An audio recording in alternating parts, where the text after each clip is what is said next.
Hello and welcome on in, everybody. Happy Monday. Good to see y'all. Let us know where you're tuning in from. Say hi in the chat if you're here. I'm here with our guest today, Anthony Jones, aka Robotpencil.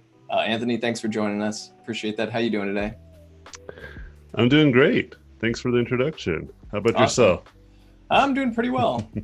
Before we jump into this, let's talk about the schedule. We got some streams coming up after this stream here, so we can take a look at that and show you what's coming up next if you want to stay tuned and check that out. Okay, we'll come back to that momentarily. Cody Bear, good to see you. Everyone in the chat. Philippa, we got Michelle, Chad, Rachel, Paloma, Ferry, welcome on in, everyone. Good to see you. Hope you're all doing well today. So like I said, we're here with AJ. If people aren't familiar with your work, AJ, why don't you give us a little introduction, what you do and what you'll be working on today? Yeah, absolutely. So, hi everyone. If I'm not looking at the camera at all times, I apologize. My screen's actually right in front of me. My camera's to my left, but I'll look at the camera right now. So my name is Anthony Jones. I am an art director, concept artist, and educator for the film and game industry. Currently, I work for a studio called Deck 9 Games, which is a studio who is known for narrative games like Life is Strange. And right now, I've just been brought on, and the stuff that I've worked on in my career have been for movies like the Warcraft movie. I worked on the Sonic movie recently. I also worked on older movies like the X-Men franchise. Some popular video games that I worked on was stuff for like Blizzard, like StarCraft. I don't know what else I did for them. I did a little bit of stuff for Overwatch, but not too much. But it was for the cinematic. And then I also worked on, board games and indie games of all sorts. I'm a big fan of working on anything and everything that has to do with art. And as you can see, if you go to my art station, you can find at Robotpencil, you can find all sorts of artwork that I've done over the many years. I've been working in this industry. And I teach. I teach a lot. I've been doing that for about 6 to 7 years now. I've been teaching people how to do what I do and potentially and hopefully make a living doing it as well. And that's kind of what I'm doing today. I'm going to be talking more about that. But we're going to be doing it with some character horror designs or creature designs potentially. We'll see how it goes. Awesome. And you can also follow me on my Instagram. Oops, let it load. I have a thing called the Great Suspender. This is a great tip for you artists. It's it will basically suspend inactive inactive tabs that you have on your browser. A lot of people don't do this and they wonder why their tools always crash. It's because the browser actually takes some of that bandwidth away from you. So it's good to have something like that will do that. So what did you say the name was? The Great Suspender. Oh, okay, nice. Yeah, and I also, before I knew about this tool, I actually just was really good about not having a million tabs. Mm-hmm. I think most artists will have like so many. I have a friend, for instance, who had so many tabs where you couldn't even see the names nor the icon that represented the website that they were on. Oh man, yeah, that stresses me out when it gets to that. Plus, my computer just can't handle it. Yeah, and I'm like, why do you have so many tabs open? And they're like, I need them all. And I'm like, I don't think you do. I got something that's kind of a compromise between the two, which is called OneTab, which is a Chrome extension. Yes. But you can basically just collapse all of them and it'll, catalog them away and you can bring it up at any time. So yeah, absolutely. And so for me, whatever is useful to keep your life organized, I'm all about that. For sure. But yeah, I'm going to be doing a demo for you guys, and I'm going to be doing a little bit of lecturing and Q&A, so feel free to ask questions literally at any moment. Sam will help me out with tell me what those questions are, and so I can answer them without having to always check the chat. Yeah, definitely. But good to see everybody. All right, we're going to take a look at that schedule. We'll pull that up here, and if anyone's curious what's up next after Anthony Jones, today we have the Illustrator Daily Creative Challenge with Andrew Hockrattle. We have character design after that with Sarah, and then the XD Daily Creative Challenge with Peter Del Tondo. And the last stream of the day will be Design in the Dark with Jordan and Andrew. So definitely stick around and check that out afterwards. Design in the Dark. Sounds pretty mysterious, right? Yeah. So they're like, what you do is you turn off all the lights, You just hope for and the best. turn off all your screens, and just start designing. Speaking of designing in the dark, oh, great segue. I'm going to be designing some sort of creature design, some sort of horror design. And my preferred tool of choice whenever working conceptually, as you guys could probably notice, is Photoshop. Photoshop is an incredibly powerful tool. Ironically, it's not actually developed for painting. It's many artists use it for painting, but it really isn't kind of built for painters. It was actually built for photographers. But the tools are so good that someone like myself can paint inside of it. And so, if you're curious about a tool that's more painter friendly, I think Fresco is really working on trying to be that tool for artists like myself. And there are great ways that you could segue from, like, so let's say, like you're using an iPad to Photoshop. Like, I personally have done this. It's really, really helpful, especially when all of the stuff that's happened. It's made life a little bit more challenging. So it's nice to be able to like work from wherever and however.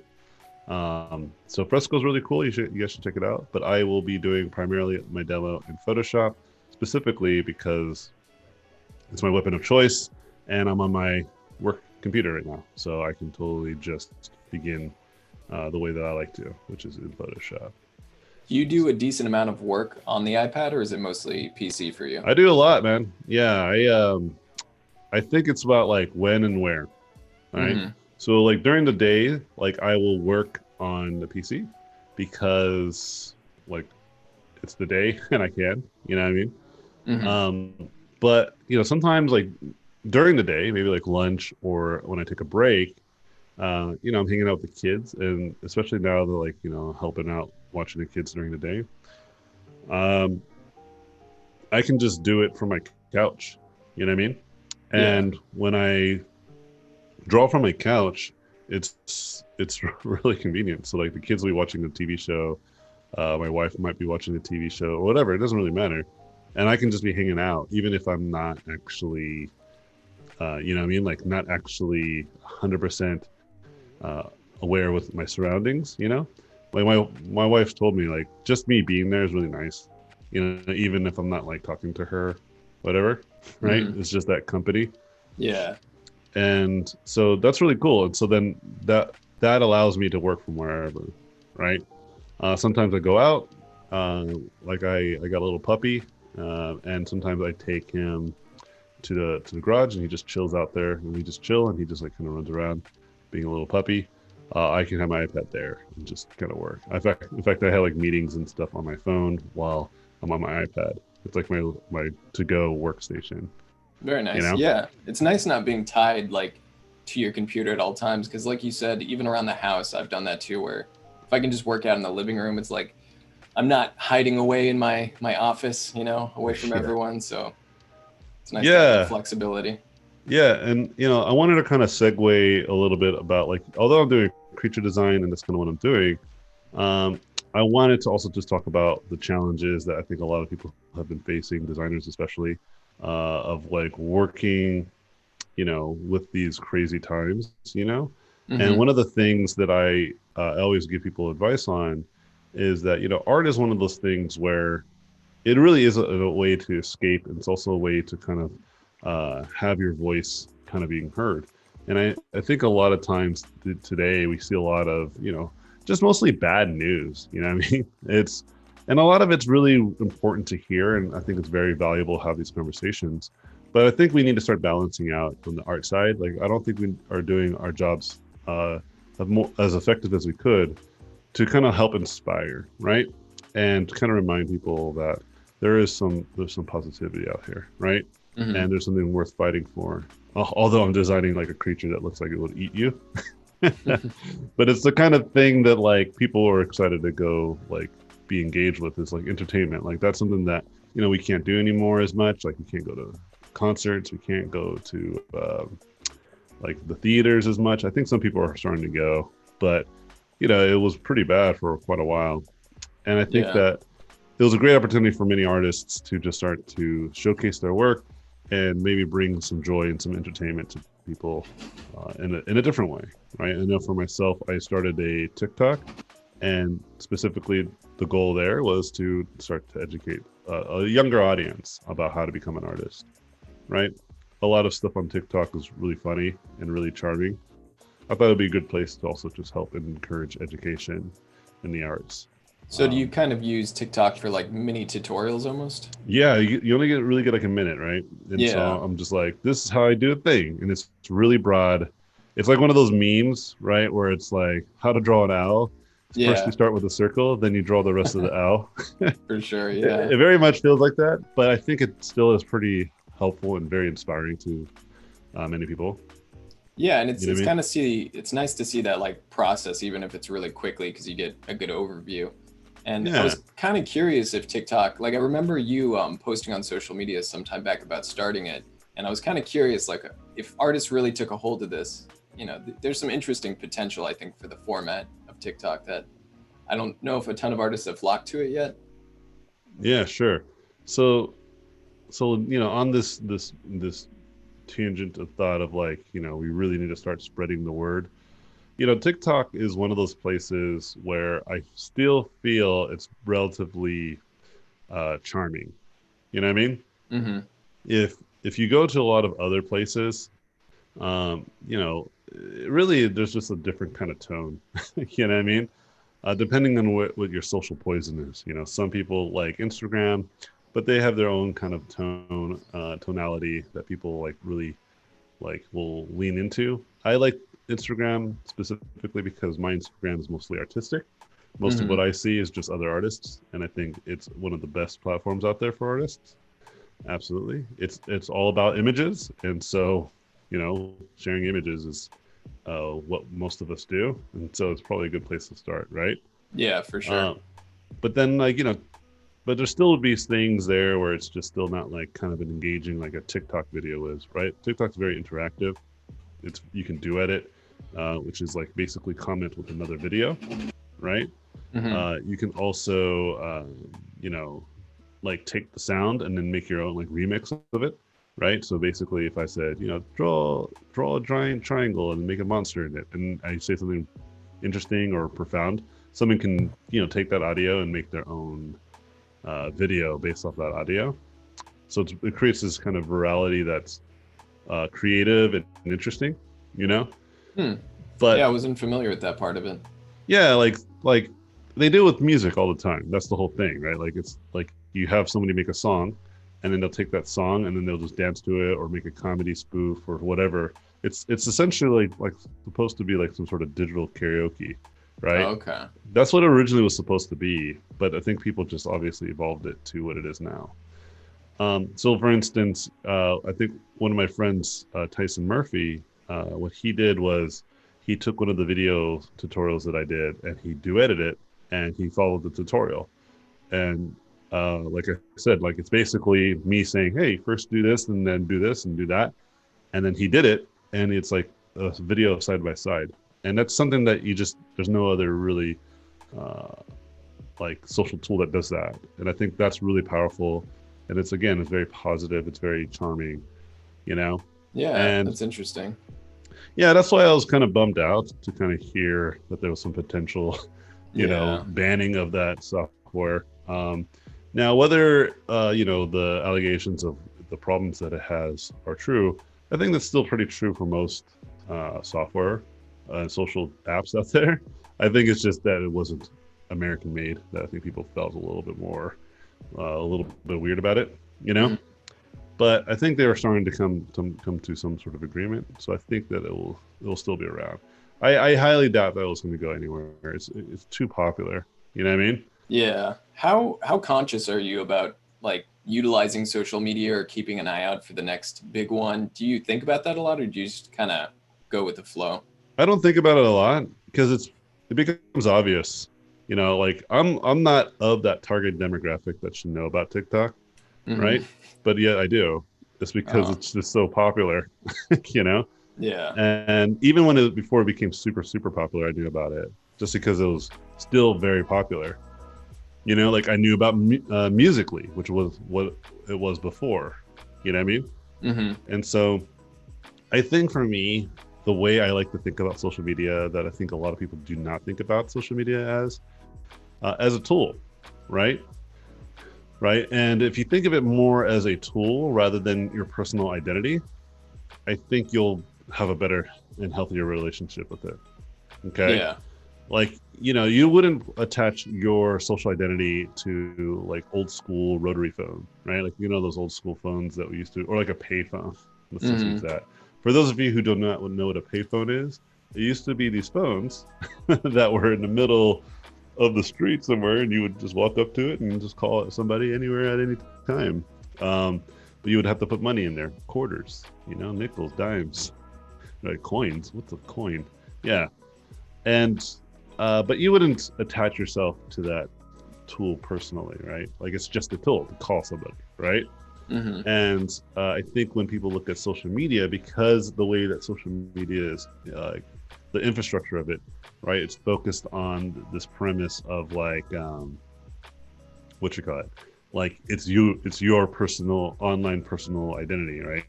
Like that's kind of the on the surface notion, but Hmm. it's not though. It's not a genuine representation of who you really are, right?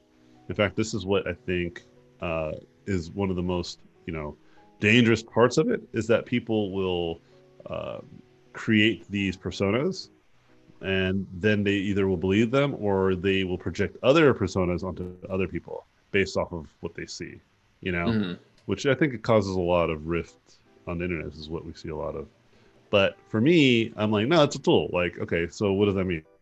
It means that a lot of people are connected to this tool, right? I can get a hold of these people, so I can find people who like the kind of art that I like, and I'll just keep sharing that kind of work. And these people will find me just as much as I want to find them. And then I'm like, hey, I'm going to like for instance, many people here are probably coming from my Instagram, who happen to be watching or follow me on Behance or know about me somehow, some way, right? And that's because that tool, that's the power of the tool, is to find people who like what I like and share more of what I like, and they want to learn more about what I do. This is the best time to do it, right? And I don't get caught up with people like, will make fun of me or get really caught up in like the negative aspects of social media. Sometimes people will leave mean comments or really uh, not helpful like feedback, Hmm. and I don't pay attention to this because unless it's like genuine criticism, I think genuine criticism is always good. But there's that, and there's people that just come straight up just mean, you know. Yeah. That doesn't matter to me because I don't know these individuals. I don't think they know me. Um, they may have some issues on their own, and they have things that they feel and they want to say. Uh, they're allowed to say them, and I'm allowed to ignore them. And I think a lot of times people do not do this, Yeah. especially as artists. It's really, really dangerous when somebody leaves you a negative comment about your artwork. It's really hard to not take it personally. Like art's very personal. You spend all this time working on it. You feel like a little attacked, right? Yeah. But no, just ignore it. Like, I mean, you were making your art without them knowing, and now they know about it. There's no reason why you should get all upset about it. In fact, like I said, I use it as a tool to find people that like what I like. You know? Hmm. Yeah.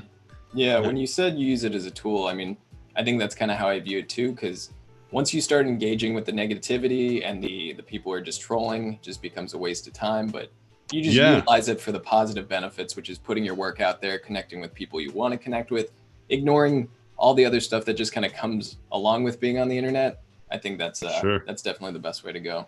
Yeah. I mean, let me tell you something. Like during 2017, the very early of that year, I was very, very much on social media. For many reasons. You know, and that was by far probably the most unproductive year of my whole career Hmm. because I was just on there just feeding into the negativity, and I realized that it was so bad, and then I just kind of pulled back dramatically, you know, Yeah. and I realized too that even though that I thought I was spitting some fire, trying to really get people to wisen up to what I thought was true. Uh, it became a couple things. One, a lot of people made points that I never even considered, right? And I was really questioning my own beliefs at the time. But more importantly, like I felt like the majority of people didn't shift anyway. No matter what you would say, and no matter how much information you would share, you know, whether it was right or wrong, like people would just not give into it, you know. And I realized that that's just not how we actually should communicate, like as humans, you know. And I found that whenever I would be in a disagreement with somebody in person, like let's say you and me had a disagreement for whatever reason, in person it's much easier to kind of like talk. Like I can see your face, I can hear your voice. Yeah, definitely. I can sense, foul play, or I can sense, some sort of intention to harm. But in most cases, it's not that. People just have opinions, and sometimes they're very strong. And it's really hard to encounter that when you are online and you're starting to create this kind of persona. And so for me, what I found was that I needed to just do more art and focus on, getting people like focus on more positivity and more, forward thinking. I try to think of being a problem solver, not a problem maker. I don't want to add more problems. I want to like solve some problems. So, for Yeah. instance, one thing that I am part of is the entertainment industry, and I am on the frontier of concept art and design, right? Meaning that I do a lot of artwork that gets shown on the front end before it gets into production. So one of the things I was like, well, if I ever get on a major project, on a pretty big project or project in the future, I'm going to try to add a little more representation in my artwork and find ways to introduce types of characters that I don't think people have ever known existed, and just showcase that more. Now, I do think that it's still, very knee-deep type of solutions to kind of like go about solving some of these bigger problems, like focusing on media alone. But that's what I can do, though. I can at least do that. And if it influences one individual that happens to feel like nobody was listening to them, and that person goes to become a great person or does a lot of great things, that's always great, and that's something that I aspire to. But that's going to my point. Like that is something I can do, right? Versus like going online trying to convince one individual's mind with just like comments and back and forth. Like that's not nearly as effective as like maybe telling better stories and creating characters and designs that are genuine and unique and interesting and new. Yeah, I think it definitely makes you kind of question like how your time is best spent, and there's only so much you have of it, so really trying to use it the most positive way. Yeah, absolutely. Also, I noticed we do have a question in the chat from Noor, who says, let's do it. Apart from horror characters, do you draw or paint other styles? How do you find inspiration for horror characters? Yes, I paint in all sorts of styles. I prefer pseudo-realism, and I prefer drawing robots and monsters. These are my favorite things to draw. And I think the reason why is because it's always some sort of challenge to draw creatures and robots, right? Creatures are a challenge because you have to focus primarily on form and anatomy. And with with robot designs or mech designs, you have to focus more on like perspective and hard surface material, right? And so these two things are just incredibly challenging, and I like painting things are a bit challenging, Definitely. And the things that inspire me horror wise, actually I don't really like horror movies, ironically. Many of them just don't scare me, and I think they're very, very funny. You know what I mean? Like I just watch them and I'm just like, that's obvious. Like I would have just ran. Are you a fan of campy horror movies at all? I do. I like those actually more because at least then like it's kind of like a joke. Where like for instance, like I like a lot of Sam Raimi stuff. For instance, that's a lot of fun. There's only one movie that I think genuinely frightened me and I really loved a lot, which was Hereditary. Oh, yeah. I was just actually talking about that movie Yeah, a day ago. Yeah, that one was and pretty that one doesn't spooky. have any like creatures or anything. It's just like yeah, it's just creepy, you know? Yeah, the way they handle suspense was really well done. Yeah, it was very patient horror. I liked it. Hmm. Right? They didn't really do jump scares in a traditional way, and they didn't really they subverted your expectations in a very real and very clever way, in my opinion. Yeah. Versus like a movie like Paranormal Activity, although it did really well, and I think a lot of people love it.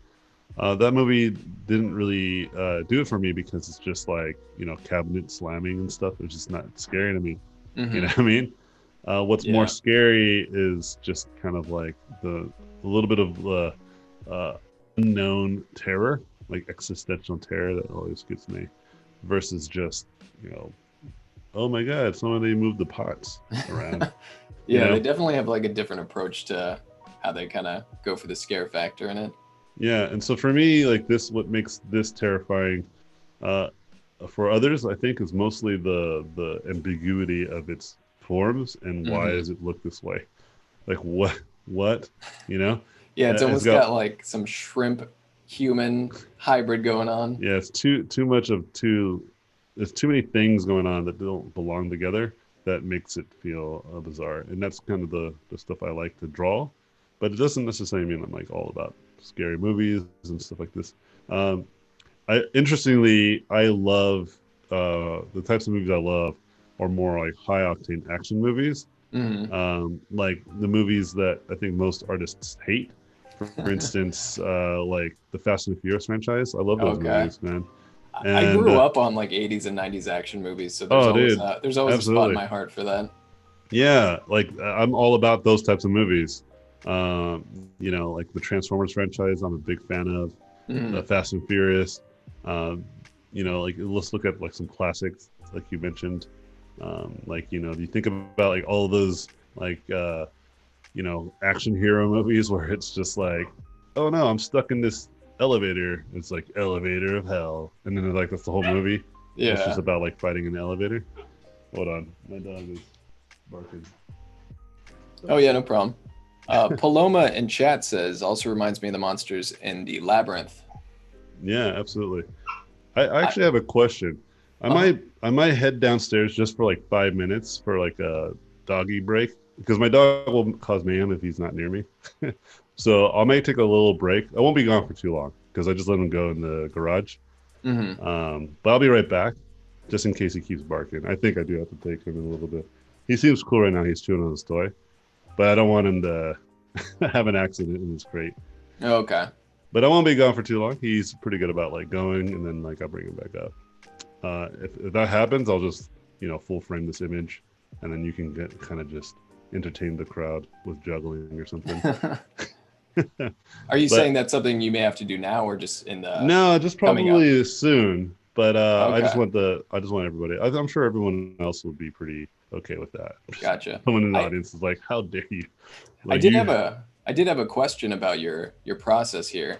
Um, sure, I think one of my favorite things about like watching you work with this is you seem to have such a good command over soft and hard edge control. It looks like sure. you're all doing this on one layer with just is it the hard round brush? So it's just like the straight, yeah, like this is the brush, and Okay. yeah, and it is on one layer. You are correct, sir. Is it just the way you're layering that you can kind of control to soften it up with a few soft strokes and then putting a few smaller ones in to really chisel in those hard edges?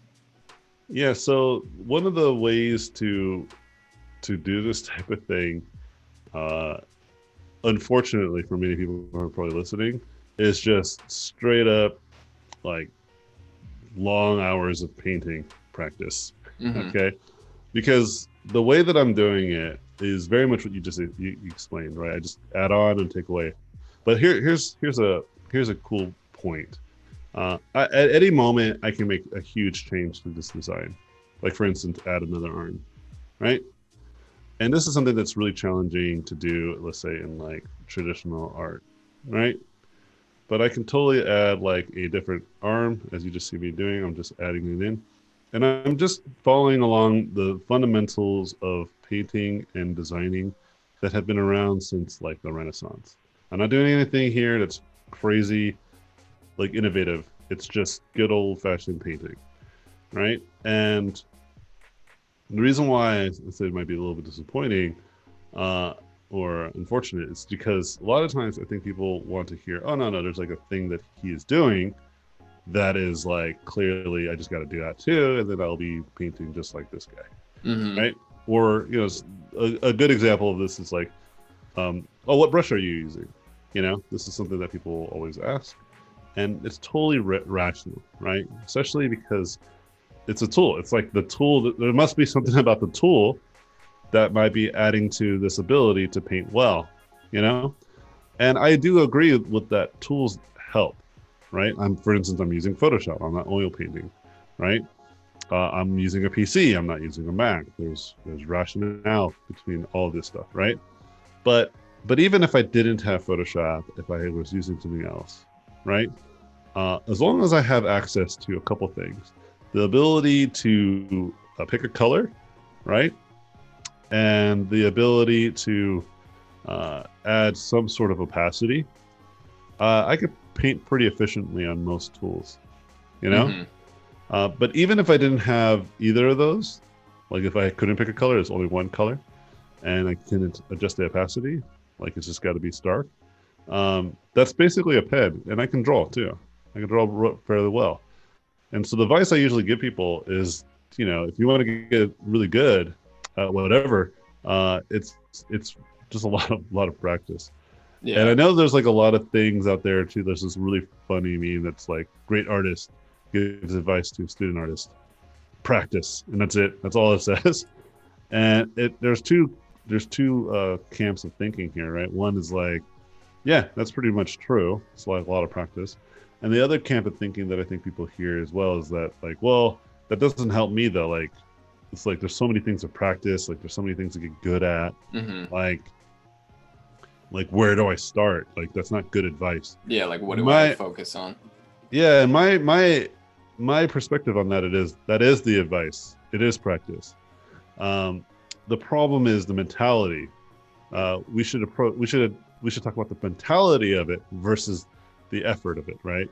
Because absolutely practice is vital, and what you should practice is not nearly as important than the mentality of how to practice. Okay, and so for instance, when I'm painting this thing, I was focused on like when I was trying to get good at painting, I was focused on how to get good at painting, and my thinking was, I need to be able to paint an image convincingly with very few tools, right? In very short time. That was my standard. Oh wait, I think my dog is definitely giving me hints. So we'll pause it there. I'll be right back on the mute my mic, so that way you guys will hear him. I'll be All right. right back, guys. Feel free to start asking questions. I'll be back in 1 minute. Yeah, Sorry about definitely. that. Be If right back. anyone, all right. Yeah, if anyone in chat has questions for Anthony, definitely let us know. We can kind of queue some up for when he gets back. If you have any questions about his process or history of his career with everything with that, definitely let us know. Let me I wanted see to show here. you the pup. Oh, cute. What's the pup's name? All right, I gotta go now. I'll be right back. All right. I'll check chat here while we wait, see if there's any questions. If I've missed any comments, definitely let me know.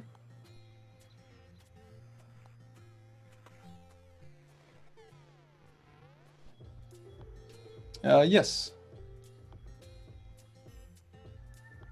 All right, everyone. We'll be back in a few minutes, 5 or so. Should be back soon.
All right, we are back. Welcome back, everyone. Welcome back, AJ. We do have a couple questions. Thanks, by the way, everybody, for being patient and waiting for me to walk my doggo. He Yeah, thanks, appreciates it. everybody. Otherwise, his bladder would have exploded, and I would have had to take a much longer break. All All right, right. well, we got a couple questions here. One from Nor was, you did this complex, or at least for them, painting in less than 30 minutes. After how many minutes Sure. in an artwork do you know you're going in a wrong direction and stop and start over again? Yeah, sure. And I'll actually answer that question. But before I do, I was talking about something. Let me finish my thought, Oh yeah, no problem. and then I'll come right back to that question. So, um, I was talking about practice and the mentality behind practice, right? So the mentality shouldn't be so much about, like, I think a lot of times people are focused on, hey, I just gotta like practice the right thing. You know what I mean? Like I have to practice the right thing. And the better way of thinking about this is having a goal. Like, okay, what do you want to do? You want to be a creature designer? Okay. Get some examples of people who do the kind of creature design that you love, that you care about, and then just move in that direction and practice every which way in that direction. And one of the ways that this will help you in the long term, or one of the reasons why this will help you, is because you should be able to recognize the holes in your artwork, even if it's subtle, right? And even if you think you're wrong, the whole idea is that you are constantly thinking about what you should be improving upon. I think what ends up happening is people, they will, let's say, start this way, but then they find out that, oh man, it's not going well. Like, this is horrible. My artwork's terrible. And then they think, I'm not practicing right. But that's the key, is that no, you absolutely are practicing right. It's supposed to be a struggle. Are you crazy? Like, it's supposed to be a challenge. You know what I mean? Yeah. The point of practice is to make something that is challenging easier, right? And when people start to have this mentality of, I'm not practicing the right things, they do the ultimate thing that actually won't help you, which is not practice at all, because they don't even get started. Okay, once you start practicing, and you start practicing often, you will start asking better questions. You'll start asking more specific questions, more tangible questions, because you've experienced these problems. You start experiencing these challenges. And so you have better context of what you ask someone like myself.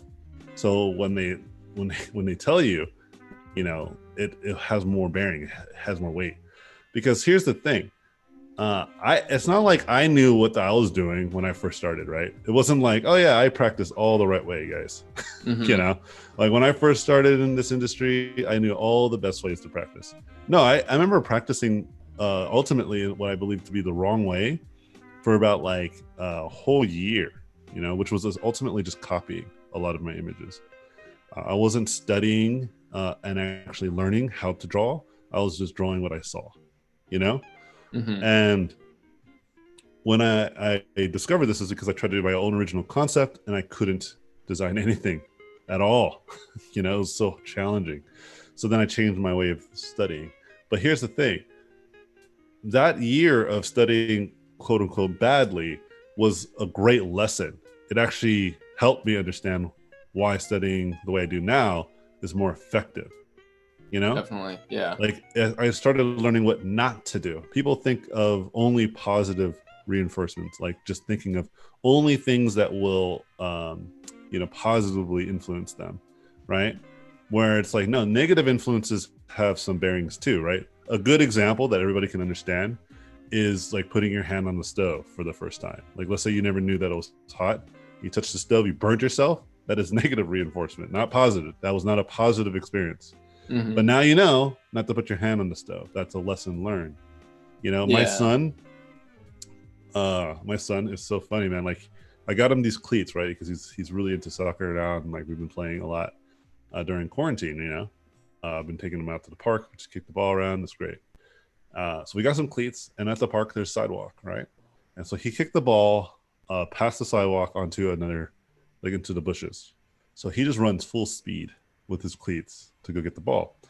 I was not watching him at the time. Otherwise, I would have warned him to slow the hell down. But he went and did that, and he ran and he slipped real hard and like busted his knee. Oh no. When he went onto the sidewalk. Because for those of you who know anything about cleats, like the bottom of them are very hard, and some of them are metal. And they're like teeth, you know. So there's not like, it's not like a flat surface like the bottom of a normal shoe. So you have very little grip, and it's a lot of frictionless. It's very frictionless when you're onto actually a flat surface like concrete, you know. And so he slipped and fell really badly, you know. And now he does not run on sidewalk. You know, he learned that the hard way, you know. Definitely. But that's one of those things where if I would have just told him all the time to slow down, there would be opportunities where he would have kept on running anyway without listening to me. It's like when kids run at the pool, like, hey, don't run at the pool. Like, don't listen. Like, they have to like actually sometimes like, you know, put their hand on the stove or slip on the concrete, you know what I mean? And Yeah. art is the same way, in my opinion. Like, you need to slip and fall to also know what not to do. It's a negative reinforcement, but it's reinforcement nonetheless. It's a positive effect to your overall growth, even though it was a negative outcome, a negative feeling. You know what I mean? Yeah. I think that's the big thing with the fear. Oh, Go sorry, ahead. go ahead. No, you go ahead. Oh, I was just going to say, I think that's the big thing with the fear of failure is a lot of people don't even want to try it because they don't think it's going to turn out. But you have to do that in order to fail at it or have a difficulty to know then where to go from there. So yeah, what you're saying, Yeah. I agree with completely because that's just how you learn and learn what to do next. Yeah, and which leads me to answering, well, who was it, Nora's question? Yeah, it was Nora. Did you want me to read it again? Yeah, let's just read it again for anyone who's just joining now, and Yeah. also just for my own sanity. I think I remember, but let's just be sure. Yeah, definitely. It's you did this complex painting in less than 30 minutes. How many minutes in an artwork do you typically take to know if you're going in the wrong direction and you need to start and stop over? Yeah, so that's a great question, and I was going to segue. Like, this leads me to the question because people ask me like about my dog. He's cute. I like tied the rope on the top of the crate so he has something to play with. I have like this other toy that's like on the side of his crate that I can use my feet to play with. Oh, nice. Can you guys hear that? So when I'm working, I can like play with him. I gotta get better balance, and then also like do work. Yeah. So that leads me to this question. Like, when I talk about all this practice and stuff. So, you know, they're asking like how do I know, how far into a painting will I know that it's like garbage, you know? And the answer to that question is different for everyone. And what I'm going to tell you is not going to be helpful to you, but I'm going to tell you the fundamentals of how you can get there and why it's not helpful to you at this moment. Because for me, it's not helpful to say this because it takes me like 5 minutes to know, maybe even less than that sometimes, to know. If you guys watch this playback, when it's recorded and put back online. Hey, stop barking. Here, I got an extra bone. So when you start to actually, you know, go into a painting, like, it takes me like a couple of minutes to discover that it's not like a big deal, or it starts to fall apart at that moment, it's because of the years of practice, right? Because before, it used to take me hours or 2 hours before I discovered that my whole painting was kind of crap. You know what I mean? But then I started to do this thing. Now, this would be helpful, and this is something that you guys should gauge on yourself, is I would put a timer, right? So it originally started with like 90 minutes, I think it was, right? So I would say, okay, how far can I get into painting in 90 minutes? You know what I mean? And I discovered, like, within the first 30 minutes of the painting, I was able to tell like whether it was worth going or not, right? Because I would work on a painting for like an hour, and I was like, you know, 30 minutes ago, I already kind of felt like this was falling apart. Like, it wasn't good, you know? Yeah. And I probably should have stopped then. And so what I now do, or what I did when I had that, you know, epiphany, was think, okay, 30 minutes in, if I don't like what I'm painting, then I am going to make a significant change or just restart. You know what I mean? Yeah. Like either just add like another set of arms like I just did with this character or creature, and now I'm adding like another series of weirdness to this thing, you know. But Yeah, I I would think wait. I would wait to that certain time frame, and then once I got there, then I would, you know, discover whether it's worth continuing or not. But now that time has shrunk to about a few minutes. Like 5 minutes in, I can tell oh wow. immediately whether this is going somewhere or it's going to be a complete dumpster fire. But I still try to execute regardless, you know, even if I already feel like it's not going well. I just will follow those systems that I just told you. Like, okay, it's not going well, so then maybe I'll just make a huge change, or I'll just start over. You know? Yeah, and it's nice to be able to recognize that early on because I remember in the past I would spend, hours on something to realize that the fundamentals were just broken. And I think like the Yeah, more you do it, the more experience you get that you can recognize those early signs of if the foundations are actually strong enough. So I think a lot of that definitely comes with experience. yeah, absolutely. Like you gotta going back to the stove is hot example. It's like you got to know that the stove is hot before you know to be able to take your hand off of it, right? If you never Hmm. know, you're just always kind of living in a world of guessing. I Yeah. think that my main reason to get fast too was that working with clients, that lack of clarity always creates a sense of what you call it.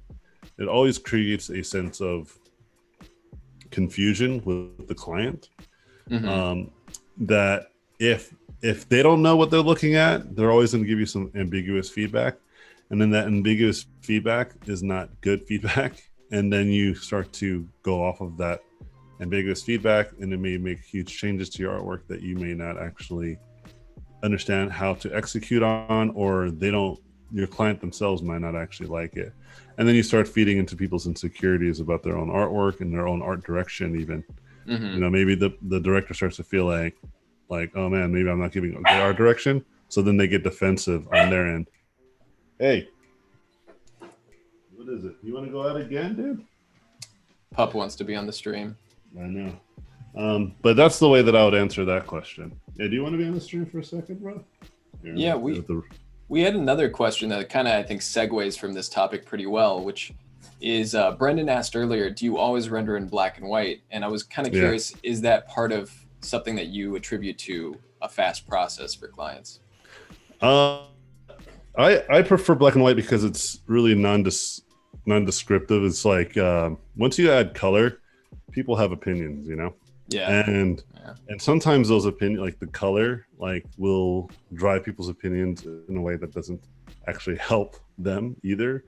Like you might do this really impressive design, and they're like, "Oh, amazing! I really love it," and it's because they love red, and Hmm. red's like cool. But then when you start putting the design, let's say in a movie or in the game, it just doesn't fit, right? Because maybe the lighting scenarios don't complement red anymore, right? So Yeah. then it's just like it's a kind of non-starter.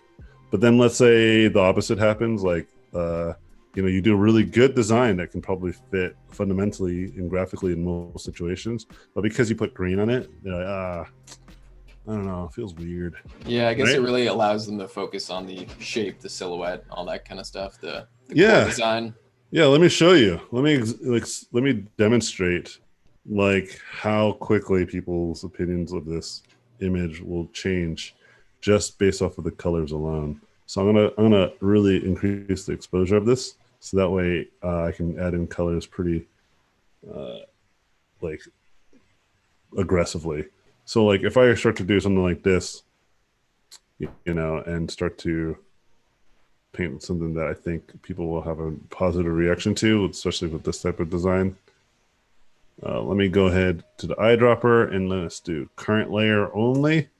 For those of you who are curious to why I did that, so when I pick here, it is picking that current layers red. You see that? So that way, if I pick here, it's going to pick the shade of red that's like in that area. Oh, that's cool. I didn't know that. Because when you don't do that, it will do the opposite, right? It will color pick that gray, or in Yeah. this case, because I'm using red on multiply, it'll pick the multiply version of the red, which is usually Oh. darker, and so it's not intuitive, you know. Mhm. And you're just like, no, I want to I don't want to make it darker. I just want to keep expanding this red. I want to paint it at a lighter density here, you know. Yeah, that's a good tip. There's actually even a better way, which I'll show maybe later. But I know why he was barking. He wanted his rope because I put the rope on the top, like I was telling you. It was out of reach. And then he could reach it, but I guess he was getting pissed. He was like, why isn't it coming down though? I'm like pulling on it. And then I just let it loose and he just pulled it down. Why is this not in front of me right now? Yeah. You know, so then like, let's say I add let's do this. Let's add another multiply layer. And let's say I just start doing something like this, you know, get real weird with the colors. But you can see how, you know, me adding these colors and stuff, it doesn't necessarily, it feels like what are those, like those popsicles? Yeah, the it's like rocket pops or whatever they're called. Yeah. That's what I was thinking of. Yeah. And that's not fair. It's not a fair criticism of the painting, right? Like and it's hard to see the creature design because colors are definitely leading the show, you know? Yeah, I think color. Where if you get rid of it, we can just focus on creature design. Yeah, it really sets like a mood and tone to it for sure. Yeah, and then when right here, like right now, maybe most people felt good about that, but like, look how I would just change it to green. I'm not changing the actual shape of that color pattern. Nothing else has changed. Literally just the color, and people feel differently about it. You know, like some people might go for this one more than this one. You know what I mean? Mm-hmm. And so I usually wait for color at the end. Like, so we all approve on this, and then I start adding color and I do variations of this. So then people can have an opinion about, the red looks awesome, but it's in the context of like, we all agree that this design is cool. So that way, let's say it's in an environment that's, let's say it's, let me do this. Let's say it's in a darker environment, like in the shadows. Ooh. Right? Creepy. I like that. Right? But the overall design of the creature is kind of already approved. You know what I mean? Like we already kind of are in for the show of this design, right? You just kind of play with atmosphere and lighting afterwards, color and yeah. But let's not discount color though. Like I will sometimes just start straight in color. But here, let me also just showcase some of this stuff though. I made huge changes to this design just to demonstrate the earlier point of like, it's all about being good with painting, right? Versus just like having a workflow that doesn't allow you to be iterative, right? I mentioned before I'm a concept artist and art director. Concept artist first. That's the very first job that I did and the job that I worked towards. And as a concept artist, you're constantly be giving feedback, and so you need to be making changes constantly. Like even this morning, my game director gave me feedback on some of the character designs, so I'm just gonna adjust the feedback. You know, I have strong opinions about all sorts of things, but I also am very smart to understand that like having other people give you feedback, especially people you trust, is giving you feedback to make things better. You know, you should try it out. I always think that it's really smart to think of things as like people giving me their 2 cents, you know? And so every time I'm giving people give me the 2 cents, I'm 2 cents richer. You know what I mean? I find that really useful for streaming in general because you get a lot of input. Some of it you may agree with, some of it you may not, but overall you get a lot of different ideas to consider that maybe you wouldn't have thought of. Yeah, 2 cents, man. Like everyone giving their 2 cents.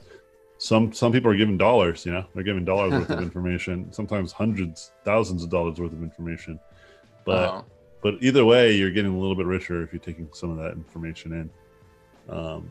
Even if it's negative, right? Like I mentioned earlier, I would ignore, like personal attacks or anything that's really kind of innately negative, Hmm. right? But positive, constructive criticism, I generally do listen to, right? Sometimes people will say, hey, it'd be cool if you added this. It doesn't sound negative when I put it in that context, but like they'll just say, like, yeah, like, oh, your creature designs feel this way or whatever. Let's say, and it doesn't seem good. Oh yeah, there was like one person that one time said, maybe they're like, you used to like really paint your concepts very tight. Now you're like very loose. How come? Right? And that can be seen like if you are an individual that's not prepared for that kind of comment, you can take it extremely negative, take it personal. But Hmm. I was looking at my work and I was like, no, I think they're right. Yeah. Like I looked at it and I was like, oh no, I have been doing a lot more looser paintings. And so I thought about it. I was like, this is a good question. I didn't think about this. And so then I thought about it and I was like, oh, the reason why I think is because I just don't have as much time, right? Hmm. Um, where I started working and I started doing more freelance. So I just started to just not have time for this type of stuff. And, I responded back to this person. I said, you're right. Maybe I'll try. I need to find more time so I can really polish this stuff. I think you're absolutely right, bro. You know? Yeah. Yeah. And I think another one actually on TikTok, someone mentioned uh, like one of these designs I did looked like a specific person. And I think also artists have this tendency of like whenever people compare their work to other things, they get like real offended, you know? Hmm. Um, but my defense to that is, does it though? And I was like looking at it and I was like, it does kind of look like that. And I said, it does look like that, but also with lasers, because it was like lasers in my thing. So I was like doubling down on that premise of it does look like the thing. And I kind of made a joke out of it. Hmm. And then that person's like laughed and was like, yeah, totally. He's like, it looks good though, you know, because you don't know what that person's intentions are immediately. And so it's really easy to kind of just be like, oh man, this person's trying to troll me, like trying to compare my work, like kind of misreading the room. You Hmm. know what I mean? Yeah. And uh, for me, that's just as positive as, you know, someone just giving me straight advice that's really nice and very conveniently told. But that's what I'm saying. Like I'm all about getting those 2 cents, you know? Yeah. I think it's just with the internet, you just got to learn what to keep and what to leave. Yeah, and that's why I'm saying like iterated like behavior, like the ability to iterate rapidly is an incredible it's an incredible challenge for concept artists, and I think a lot of artists in general, because most artists are used to just sitting there and just kind of painting the way that they like, not like painting the way other people want, you know. Hmm. But that's the job, right? You have to be able to creatively work around what your client is asking for, and what Yeah. they think you should do, Yeah. and That be able to speed. navigate that. Speed definitely allows for a lot of flexibility in that regard. Um, Yeah. we did have a couple questions kind of around the current process, around color versus black and white. Do you have Hmm. any specific situations where you choose one or the other? Is it dependent on that or just kind of how you want to approach that? Yeah. So, in terms of a pragmatic approach, color makes sense if I'm doing a lighting scenario, like if I'm doing in like an entire environment, and it just kind of makes sense that like I should think about the colors. You know, for Yeah. instance, like the lighting of like a basement. Even though black and white would still be pretty helpful, the design here is actually the color, right? Like the Mm. lighting of the basement, and then it requires color. And so I would iterate thinking in those terms. You know what I mean? Yeah, for Um, sure. if the creature I know is like supposed to be red or something, because that's like literally in the description, you know, then maybe I'll start red, painting in red. Does that make sense? Okay. Like I would Yeah, just, it's like what you want to emphasize, really. yeah. So I don't really want to say like color is entirely terrible, right? I love color, man. It's just that I just know that people react to color pretty aggressively. Hmm. They either love it or they don't. And then if you give them something that they don't like, sometimes it'll lead down a path that the client isn't necessarily prepared to go down, you know? Yeah. A good way of thinking about this is like, and I don't want to try to compare clients with like toddlers or anything like this, but it's just a good example. It's like, raising a child. If I left it up to my children, they'd be eating candy all day, Uh-huh. but I don't, obviously, right? I give them the vegetables and all their nutritious foods because that's what's good for them. You know what I mean? But then, when you think about like working with a client, if you show them all the flashy stuff, like all the really cool, flashy artwork that gets them pumped, but then, whenever you actually execute it and put it into, let's say, into production, it can't be made, right? Because of all the limitations that occurs in a 3D workflow or a real-time workflow. A good example is like putting, a lot of like chromatic aberration on your image, putting a lot of like flashy colors and like post work onto your image to make it look super cool as a static 2D image. But then, they don't have that kind of camera equipment. The modelers aren't equipped to model the character designs the way that you painted them because it's super cool looking.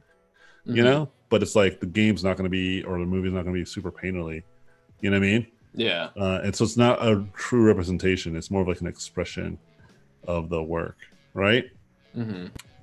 That's like giving your kids candy, making everybody feel like they know that what they got. When in reality, nobody really knows yet because everything that's been shown has been expressionist and impressionist. Mm-hmm.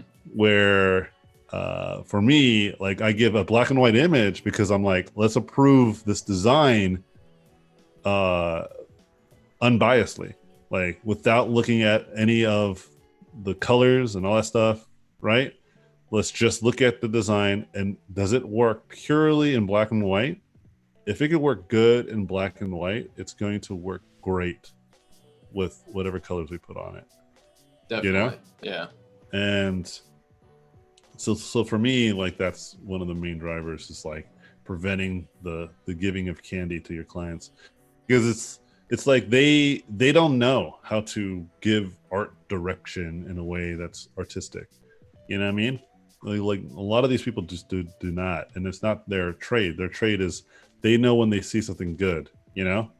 but they may not know how to explain it. Like I can explain it, right? That's my job. Is I'm an art educator, right? I paint art. I can execute art really well, so I can explain a lot of what I do on a technical level as well as on a creative level. I can tell you why your artwork is not as good, Mm-hmm.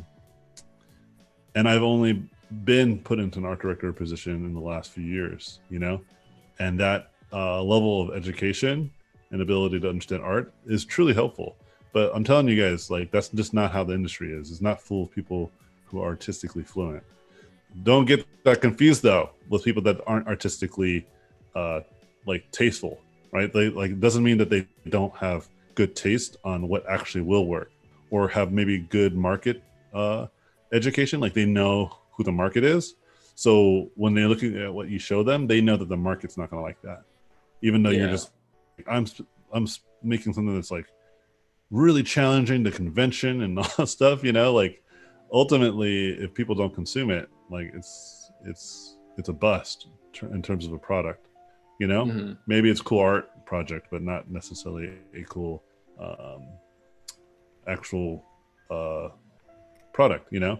And ultimately what I'm trying to get at is that painting in color can do that sometimes. It can give a little bit of the candy, but if you only paint in color but you don't do any of the other flashy stuff, it's not that bad, right? Like right now I'm painting in color but I'm not doing any of the flashy stuff. Mm-hmm. Yeah, It's pretty subdued. I'm just painting a character creature design. And watch, I'll now add some just to show you the power of that candy, dude.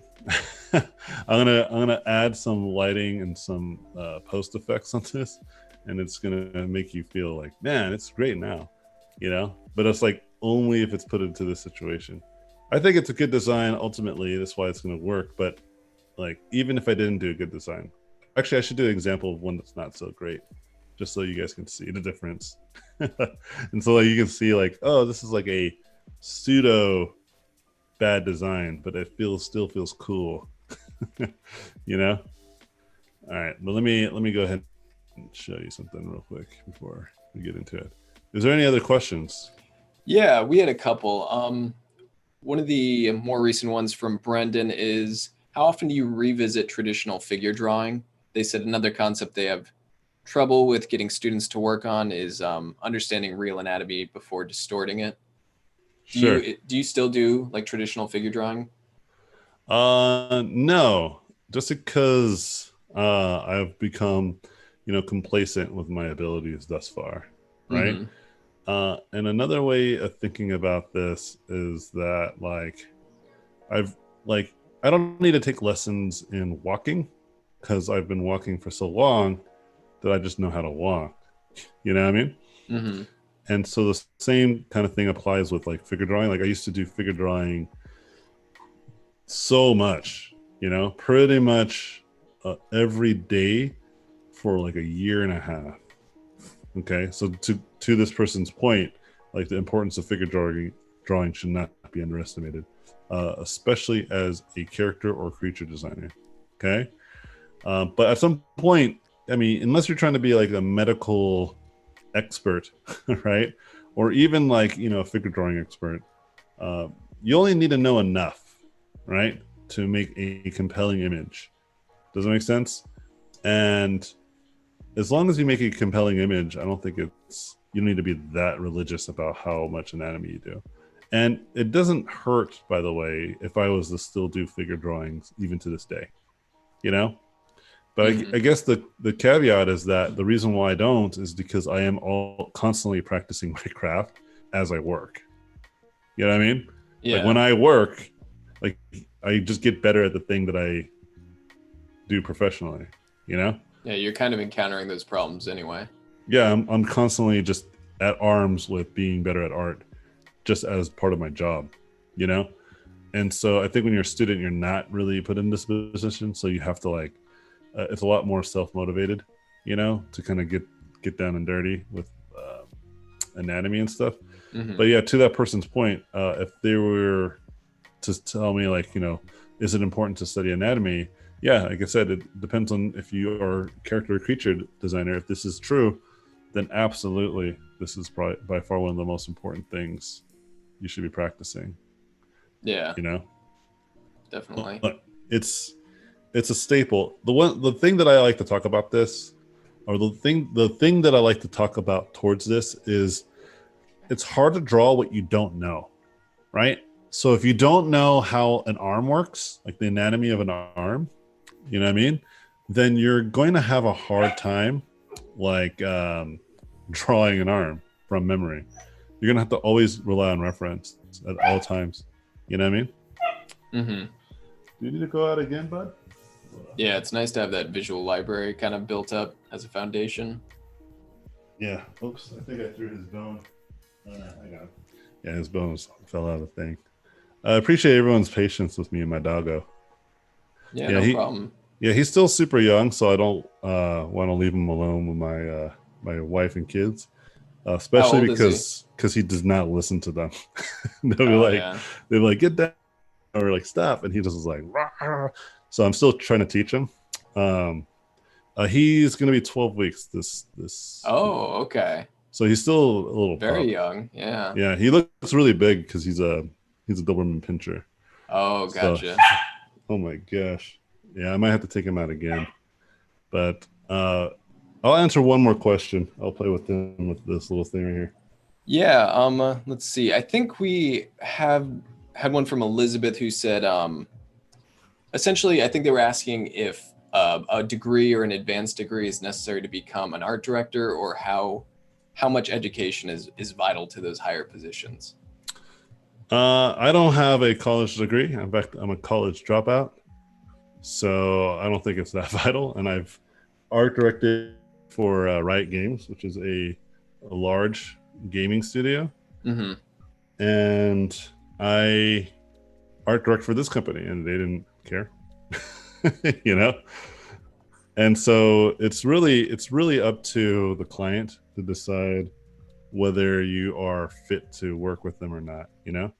Mm-hmm. And one of the things that I will say is about degrees, I think it only matters, genuinely only matters if you are trying to work overseas. I think that's the only place where people actually care, and it's kind of silly in my opinion. Because one of the reasons why, like, one of my friends was telling me that he was offered a job in Berlin, Hmm. and he had the job, and they were excited about it. And then the day that he had to go over there, or sorry, the day that he was starting to fill out the paperwork, he got declined for a work visa because he didn't have a diploma. Okay, but that was the only reason. And they kind of even were like, hey, there's this website we found that says that you can like lie about your like they'll send you a fake diploma. So they were clearly like not cool with it either, you know? Huh. Like the actual studio was like, this is silly. You know Yeah, what I mean? yeah. I've heard like the visa thing is the big one for people that if you want to, come to the US and work, or, go out of the US and work, that's the biggest factor. The work Absolutely. visa. Yeah. All right. I'm going to have to take another break though. Give me 1 second. All right. If anyone in the chat has questions, definitely let us know. I know we had a couple people asking if he uses a tablet, and yes, I'm not sure if he uses a Cintiq specifically, but he's not using a mouse and keyboard. He's just using a regular tablet. I think for anything in regards to traditional drawing and painting that you all may see, it's almost certainly going to be an actual tablet. Some people prefer Cintiqs. Some people prefer like just the tablets where you look at the screen. It's really just personal preference, but you usually see the mouse and keyboard for more vector type design, more graphic design, anything where you don't need that like hand precision of like painting and drawing. But typically anything raster, you're going to see tablets. Personally, I just use a regular tablet. I don't know if y'all can see this. I also have a Cintiq, but I haven't used the Cintiq in some time. And I know with a lot of people, I think most people probably prefer the screen tablets. If anyone's used like an iPad or anything like that, it's kind of the same effect. But I really think it's just the tools you get used to. If you do vector illustration, you're probably going to be fine with a mouse and keyboard. But if you're trying to mimic the sort of traditional approach of drawing and painting, a tablet's definitely going to be helpful. And the regular tablet's the one I just showed you. It's certainly got a learning curve. I don't know if anyone's new to them, if anyone has tablets in chat, but I think it's pretty common that tablets, I've heard some people say they take a couple months to get used to. Some people say it took them like 3 months to get used to. When I first got mine way back when, I think it was 2009, I think it only took a couple weeks or so, but I was like all about it back then. I was just drawing and painting all the time. I was super excited to get into digital painting, so I was using it constantly. So it definitely kind of grew on me pretty quickly. But know that if you are starting out, if you are using a tablet, there is a learning curve. It's gonna be weird for a while, and that's totally normal. I know a lot of people get kind of frustrated. They just want to use a screen tablet, and if you have the opportunity to, they're great. But they are usually more expensive. Both Cintiqs, iPads. There's some off-brand ones, but they're all going to be pricier. But these tablets you can get. Some of them, the starter tablets, you can get like under $100. Just know it is going to take a little while to get used to.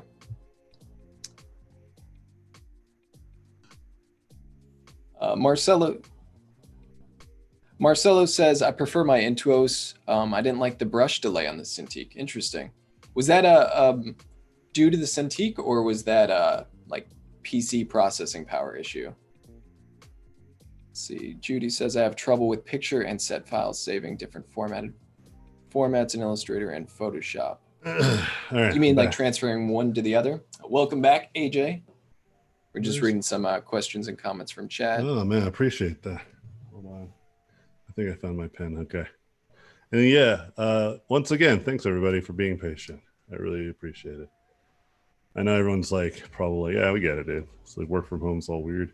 We had a little chat about tablets while you were away, so we're all good. Oh yeah, I use the Wacom Intuos Pro. It's just like the small one too. Okay, so you don't use a Cintiq. No, I have one and they're great. I think my advice on that is like if you use a Wacom or if you are a drawer, Hmm. like if you like to draw, you know, um, then I think it's a good tool, right? Yeah. I think a lot of people who paint also like to use it, but like if you are like a straight painter, like myself, like you just paint, I actually prefer the small tablet, and one of the reasons why is because it simulates that disconnection that you need to be a pretty good painter. And what I mean by this is that you need to be able to like see your whole image at the same time. And so what it's hard, it's gonna be hard to hear me maybe, but like hard to see me too. I'm gonna try to demonstrate it on the webcam. Let me see. Okay, so when people would paint, they would typically like have like really good painters will typically hold the brush at the tip, and not like this, not like the way you see it right here. But I'm just trying Yeah. to be in frame and show my hand. Um, but it'll be like fully extended, like your arm would be fully extended, so that way you could see the whole painting while you're painting it. And so right now, I could probably no, I can't show you guys, but like my monitor is about arm's length away from my face. Like my arm is fully extended right now, and I'm still not touching my monitor. And I'm standing, and I can see the whole image in my peripheral. Like there's like this small part of your peripheral that you can see that's outside of your peripheral that's blurry. So it's like my focus is mostly on the complete image. And when I zoom out just one more time, it's almost even more so. Yeah. Yeah. So when you're on a Cintiq, you're like really down and personal, and it's you start to like accidentally not see the whole image. You know, I Yeah. remember one time I was doing a demo for Wacom, and they let me use their big one. I forget what it was. It was like 27 inch or 30 inch or whatever. It was massive, and so like I'm showing you like an example of like what I did. So on this massive screen to kind of simulate that small canvas effect that I get from on a monitor with a tablet stepping 2 or 3 feet away from my monitor screen, I actually shrunk my image dramatically. So it's like this size. You see how small it is, guys? Hmm. But like on the 27 incher, that was like the perfect size for how far my head was away from the screen. Okay. But like it was a demonstration. So then like like they had like this like 60-inch TV, and like I'm like still barely taking like a 3 by 5 inch fraction of the actual screen. So I realized that was happening because I would always check. I looked over and I was like, oh man. Remember, I was like, but let me explain why this is. I'm not gonna do this for the rest of the demo, but like let me explain why like zoomed out is important, and it's for the reasons I just explained. But right now I don't have to, so I can definitely showcase in a more complete way. You know, I can have Yeah. the image mostly zoomed in for you That's it. guys' convenience. But normally, like if I had to adjust it, even like right now, I would prefer it to be this small. But I know I'm streaming, so I try to keep it mostly in frame. Yeah, I'm the same way. I try to stay pretty zoomed out most of the painting, but what you said about drawing versus painting is also a good point because I think a lot of people who like really intricate line work and finished line work in their work do like Cintiqs, but Mm-hmm. I really focus a lot on the painting phase too, and I kind of prefer just a regular Intuos. Yeah, because it just helps you stay focused on um, the broad strokes, right? Where I think drawing is more draftsman, and like it's true, man. Like even on my iPad, like I just feel that I have like a better need to just draw than to what you call it, to paint. Yeah, You know, and I feel that I do better as a painter on something like my tablet or sorry my iPad than I do when I'm trying to paint something cool. Speaking of which, speaking of painting something cool, this is me deliberately not painting something cool. I mean, some of you guys might still like it because of the way that I'm painting it. But I don't know if this would be a design that I would want to put into a video game, or like a character design that I think has some appeal to any individual. Maybe if it was like a comedy or something, I could see that. Right? The old unibrow design. Yeah. But and I'm not trying to say that this is inherently a bad design. There is a place for this type of stuff, for sure. Like Adult Swim has a lot of like really obscure looking designs in their shows and stuff like that, like Aqua Teen Hunger Force. Yeah. One of my favorite comedies, animated shows, South Park, is clearly just not, not like Oscar award-winning art. You know what I mean? Mhm. It's really all about the storytelling for them and the comedy, and I think they nail those things perfectly. But like, if you see this design that I'm doing right here, I think other artists would appreciate this more than like just a general audience, which is totally reasonable. But I still will just show you guys like the power of like dynamic lighting, and then like I'll do something else to this. I'll put like I'll put some kind of debris in here that helps add some more spice to this image, makes it look and feel that much cooler. And just a heads up to everyone, in about 7 minutes or so, we will be going over the artist spotlight, and we'll do that for a little while, and then we'll be able to come back to AJ to finish up what he's working on. Yeah. Which, for those of you who are just joining, are like, what is this? This is a demonstration of what not to do. It's a happy fellow. Yeah. So like, I'll add some like kind of effects here to just really make it feel really cool. So I'm putting all the bells and whistles just to show you guys. Watch a lot of chromatic aberration. I could probably put a lens flare in here. Let's do that. I was just gonna say, is the lens flare coming up next? Yeah, let's put the lens flare like on the eye here. Like off frame, some Michael Bay lens flares. Oh, there you go. Bald head here. And it looks like you have your brush mode set to color dodge for these. I do. I just set up a quick hot. I just used the hotkey, which is default. And then we'll put some gradient map to add some color. We'll do some color lookup. Just really bring in the works, dude. This is all the techniques jam-packed. Super speed. Yeah, so like some of these are more impressive than others. I should probably, yeah, there you go. This feels like a David Fincher movie now. And so yeah, you get like all of these types of effects and all of this stuff. Let's do a noise pass too. Filter, noise, and noise. Which you could tell, like, I'm not opposed to doing this stuff. And then we'll put this on screen. There you go. And then we'll lower the fill. And then we'll full screen this. So that way you guys can get all of its glory. So, the subject matter isn't necessarily great, but someone could be fooled because of the execution of the lighting and the render passes that I did all on this, right? Mm-hmm. And now going back to the stuff that had some more thought, like this design is a lot more thoughtful, a little more interesting.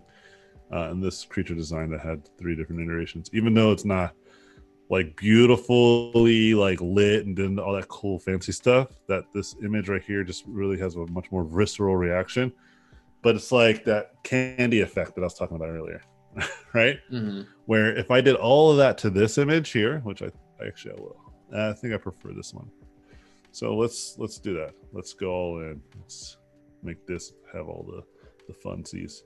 So let's do chromatic aberration. How much time do I have left? I got time. And just really crank it up a lot. That's too much. Let's bring it down. Okay. And then let's add the gradient map on here to get Ooh, that's creepy. And if you're curious about these gradient maps, too bad. I'm not going to tell you anything. It's top we don't secret. we don't have time. Color, just gradient maps. That's all you need to know, and then just look into it yourself. And then we can do some of this stuff here. Yeah, this is pretty cool. Yeah. And then, well, I forgot to add in some of the lens flare. So let's add some of the lens flare here. Hand painted lens flares. It's not there's nothing on here that would actually warrant it, but it's fine. And then let's do the dynamic lighting. Let's put this back to normal.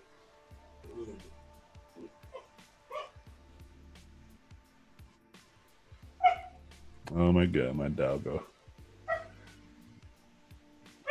It's okay, Papa. All right, so he's like, it's too epic. I was gonna say it means he either likes it or he doesn't like it, but I'm It's not the sure which one. greatest. Let's put this on screen, and then let's put all those filters on. But you can see how like all this stuff does add some spice. Yeah. You know, it really does. It adds definitely like a lot of mood to it. Yeah, let's add like I think he's getting frustrated with the bone he's eating. And let's add some more colors too. Let's just like get really into it. Let's add some of this in here. And I'm using the overlay, and so this is going to help add some more kind of what you call it, more of like a Instagram filter wash on this stuff. Are you trying to cool down the shadows at all with this, or is it just to give it some variation? Yeah. That's what I'm doing. But yeah, so now we've made this image a lot more impressive. You know what I mean? Yeah. In a matter of moments. But like I said, all that stuff's just, in my opinion, like just cheats. It's not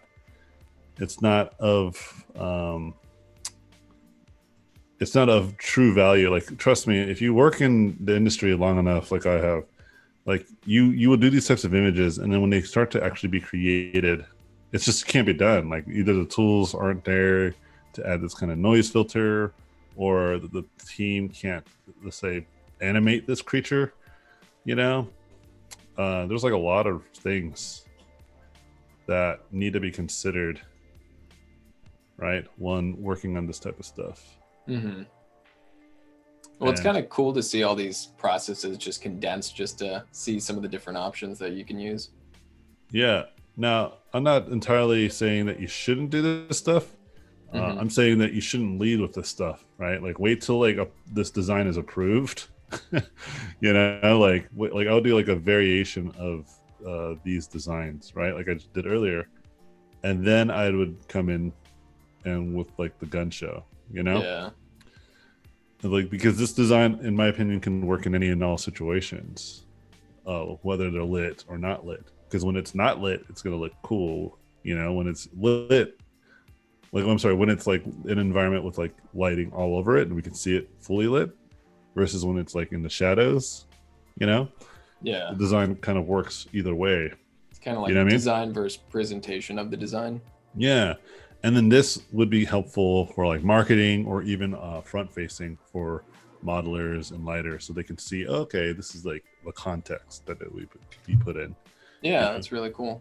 So that's probably like the smartest way that I would suggest approaching this type of stuff, because a lot of times people want to make the artwork look super sick and like awesome, versus like, are you solving a lot of visual problems though? You know what I mean? Yeah. So, kind of different intention in mind for sure. Looks like it's 11 though. It's time for artist spotlight. Yeah, this is a good time to transition. You can pop over. We're going to be doing the artist spotlight of the day. We're going to be highlighting someone from the community. If anyone is not familiar with this, you can check the artist spotlight tab above the chat on the top right. If you're interested in kind of nominating someone or applying yourself, you can definitely check that out and we'll have more info for you.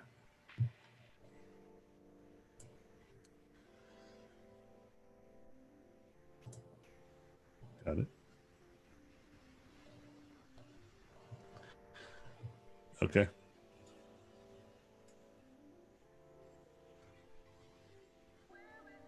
All right, so here we are. We got Amanda Jean from the community, who is also known as Blue Pencil. So pretty close. Robotpencil, Blue Pencil. I'm coming for you, cease and desist. Too close. So we got Amanda Jean there. About Me says, hi there, I'm a freelance illustrator and motion designer. So let's check out some of her work. She's definitely got this kind of stylized, sort of cartoony look to it. Some of these things look very storybook illustration to me. Actually, this one literally is called storybook illustration. So there we go. Let's pop the first one up here. Mushroom and caterpillars. This is cool. Oh, yeah. It almost has like a sort of a almost like paper cutout feel. Yeah, absolutely. Oh, it's like a card game. Yeah, it looks like this is maybe for a project, some That's sort of cool. card game. I'm a big fan of like analog games a lot. So I work in video games primarily, but I love actually playing games that are more analog or more social in nature. There's a game that just came out that's a video game, but it's reminiscent of very popular games. It's called Among Us. Oh yeah, yeah, definitely. Yeah, and it's like based off of games that are like really popular in the board game scene. So this is super cool.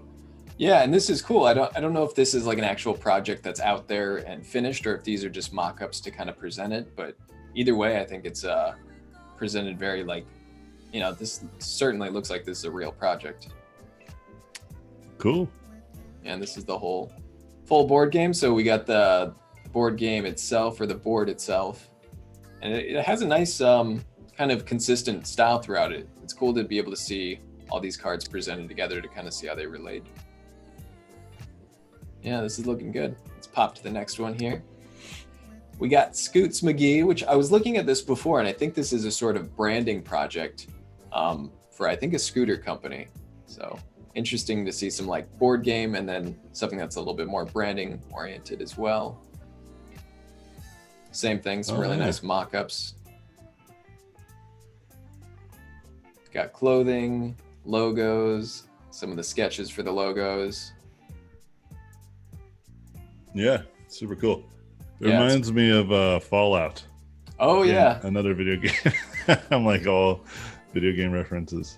I get a little bit of that from this guy. Yeah. Oh, it's cool. Yeah. Which I think Fallout was very early America, like after the Second World War. I think that kind of aesthetic. Yeah. So super cool. Similar kind of old timey look. Yeah, this is really cool. Yeah, I think mom the and colors, pop shop.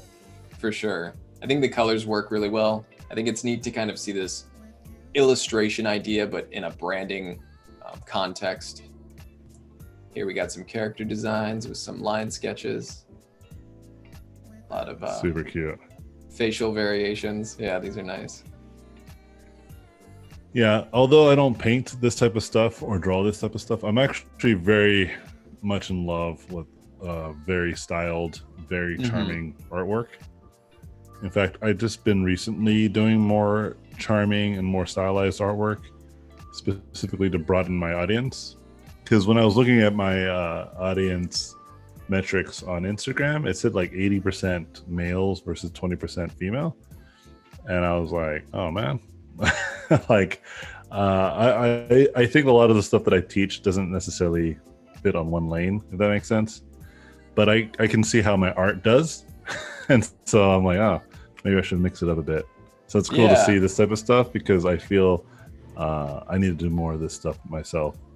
Yeah, and I always broaden my scope.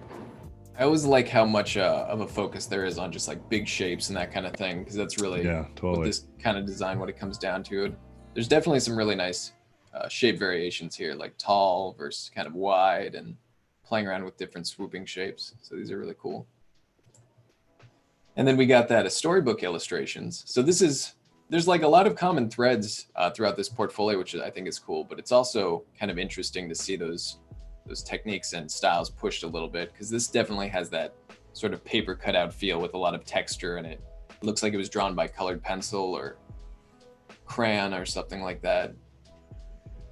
Really cool texture in this one.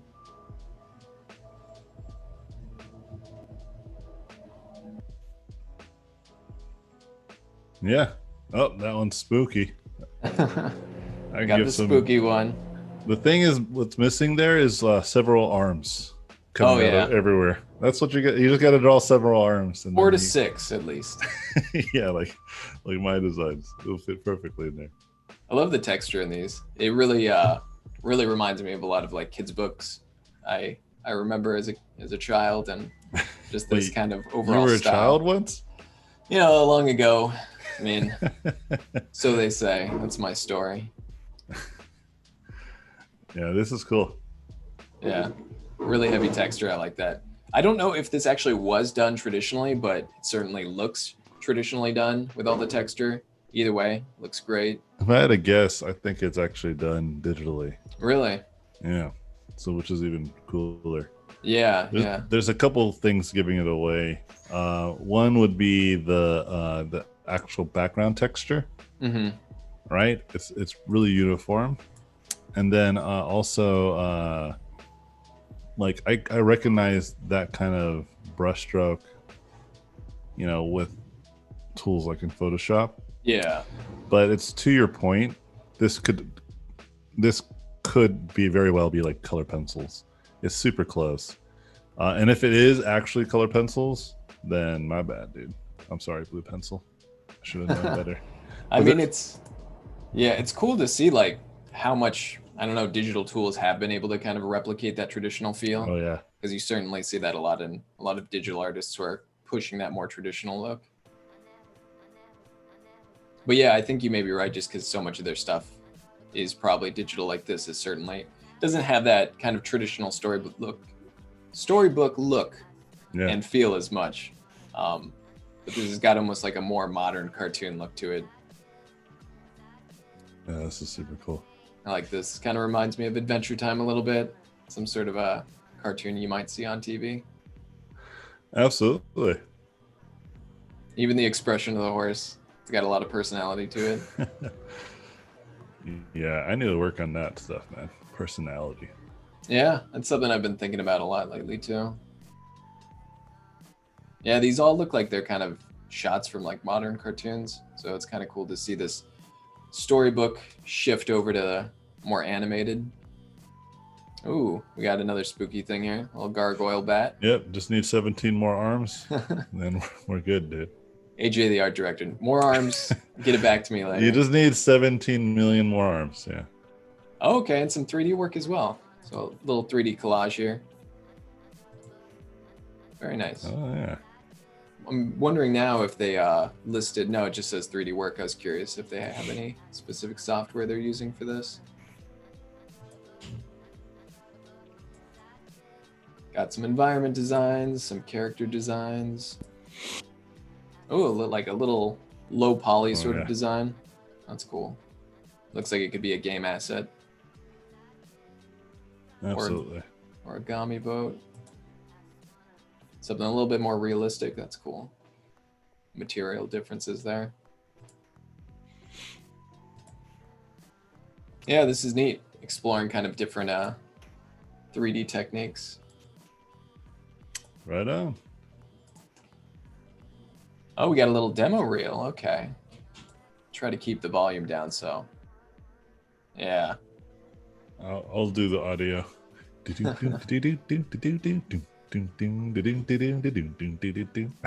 the music that I imagine. It's perfect. Yeah, you're hitting it. It's like the same music. Oh, is it really? Can you hear it? Yeah. I thought you were hearing it too, and you No, were I trying can't to mimic hear it. it at all. You were spot on. Got a little jazzy. This is super cool. Amanda definitely has like a very broad range of work here. There's 3D, there's storybook stuff, there's all her work animated. That's awesome. Someone who doesn't know anything about animation, it's always really cool to see that kind of stuff. She has the same initials as me, so she's gonna do great in this industry. Yeah. That's all that matters. AJ and then Blue Pencil. Yeah. She is she is my mirror image. Okay, this is cool. A little bit more animation going on here. Very nice. I love this. Like really great depth and timing in that animation. Nice. So this is a pilot animated intro. Very cool. And then lastly, we got the little Puma Energy mascot, some more character designs going on here. Again, with like the different facial expressions, stances. I think that's really cool. Like Love this it. one. Double thumbs up. Very nice. Awesome. Yeah, this is great. Again, if anyone's just joining us, this is Amanda Jean, behance.net/bluepencil, BLEU. Has a lot of storybook stuff, some branding, some 3D, some animation. Amanda does it all. Amanda, awesome work. Really cool to see all this different type of stuff. And I think good from job. here, we can probably pop back into your Photoshop for a little while if you want to finish up some things before we call it a day. Yeah, let me go ahead and begin sharing my screen again. Should be sharing now.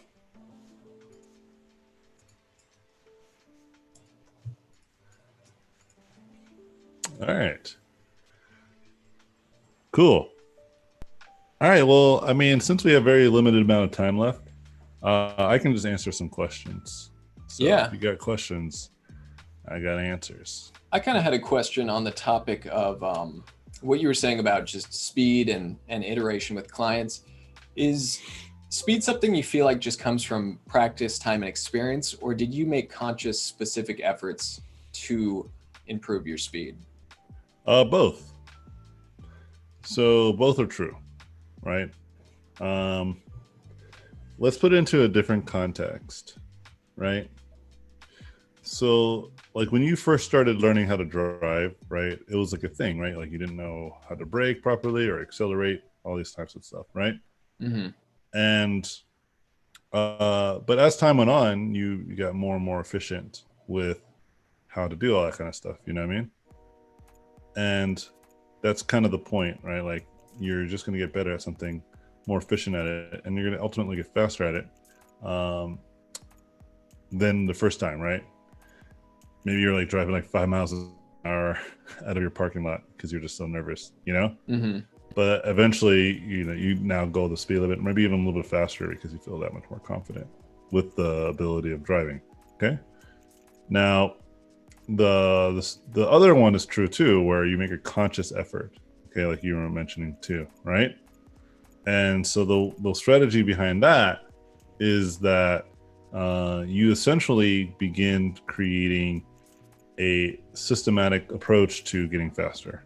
So it's now you go from just a casual driver, right, to a race car driver. You know what I mean? Mm-hmm. Where now you're doing time trials and you're actually trying to beat specific race times. Does that make sense? Yeah. So for me, it's the same thing. Like I was just like, all right, can I do this in under an hour? Can I do this under 10 minutes? Can I do this under 15 minutes? You know? In fact, there's an event in Japan called Limits that was a 20-minute speed painting competition. So you had 20 minutes to do a full painting. And my friend said, hey, you should like reach out to this guy, Paul, who's like hosting the American teams or the American branch, right, of this competition. And you should talk to him and compete, you know? And I did, and I won. It was great. Oh, nice. And I like to mention this because it's like such a bizarre thing to be like, yeah, I'm like a world champion speed painter, you know? But like I actively practice this. And there's a couple other people that I can name that are just as fast, if not faster, than me in this industry. But it's only like a few of us, you know, because most people aren't really interested in that. They just are more interested in quality, and I think that's fair. And I think that's all you should care about, really. I think most clients don't care if it takes you a little longer than, let's say, the world champion speed painter, right? As long as it gets to them in a reasonable time. Like if you are submitting work to them that takes you 2 years to have one sketch, that's clearly too long, you know? Yeah. And if you're providing sketches in a matter of seconds, but they're clearly just stick figure doodles, they're nothing of any quality, then maybe you need to spend a little more time. And so I'm always trying to find that sweet spot. Like, what's the minimum amount of time to make a quality image, Mm-hmm. And for me, I found that it's somewhere under 20 minutes. And it's really hard. But like I said, race car driving is a great example, because just because you know how to drive a car doesn't mean that you can go race in like the Daytona 500 or something. I don't know, racing. The Indy 500, Daytona. I wouldn't. They're all the same to me. You just wouldn't be, or if we were to use the analogy of walking and running and sprinting, right, you wouldn't be going to Olympics. Yeah. Like, just because you know how to run, you have to train how to be a fast runner. And so, which is a whole different discipline, Yeah. Is this approach different depending on personal work versus client, or is it the same all around? No, my personal work and client work are one and the same, the approach. Mm-hmm. The only difference of approach is the project, right? That's really what it is. It's the, like, what am I actually creating and for whom, Mm-hmm. That's where a lot of the time gets, like, or that's where a lot of the process is influenced by. And also, depending on who I'm working with and what the art's for, will reflect whether I do artwork that's a lot more layer based too, meaning that, like, sometimes when I'm working, I don't use lots of different layers because I don't need to. Mm-hmm. But other times I'm like, oh, like, this is a design that needs to be composited or used with other images, or like I know this is like early stages, so there's gonna be a lot of art direction or a lot of criticism. So I might want to put certain things on layers. That makes sense. For example, like definitely. armor design, like I probably would put the armor on its own layer. Give you some flexibility. So that the base design underneath doesn't have to constantly be repainted. Mm-hmm. Unless it's like a general thing where it's like the whole character, then I'll probably just keep it all in one layer. Including the armor. I don't really get too caught up in that. Mm-hmm. You mentioned that there's some other artists like you who are really good at being fast. Uh-huh. I was curious who those artists are, and to add on to that question, are there certain artists that you kind of hold in high regard and look up to as an inspiration?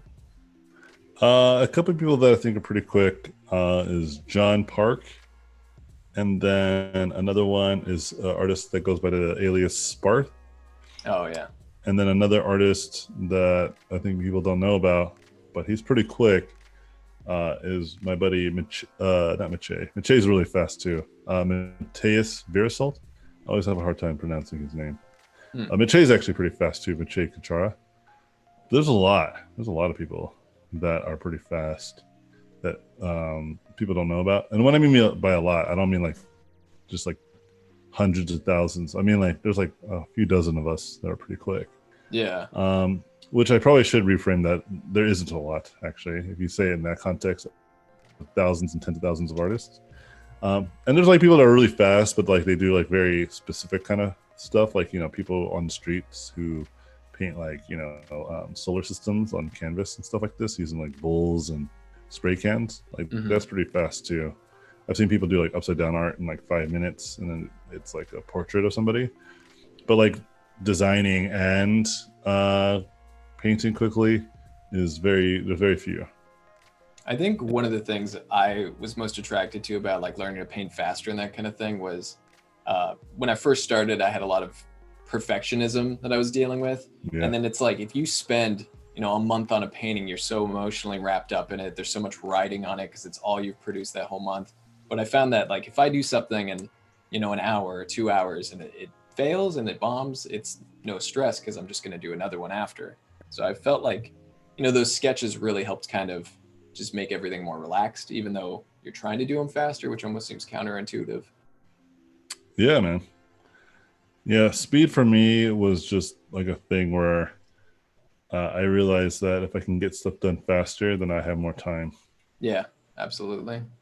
So it was a challenge though to get fast, but it's worth it now. I'm paying in dividends now for that effort. But Yeah. I would recommend to most people who are listening that speed isn't incredibly important though to work in this industry.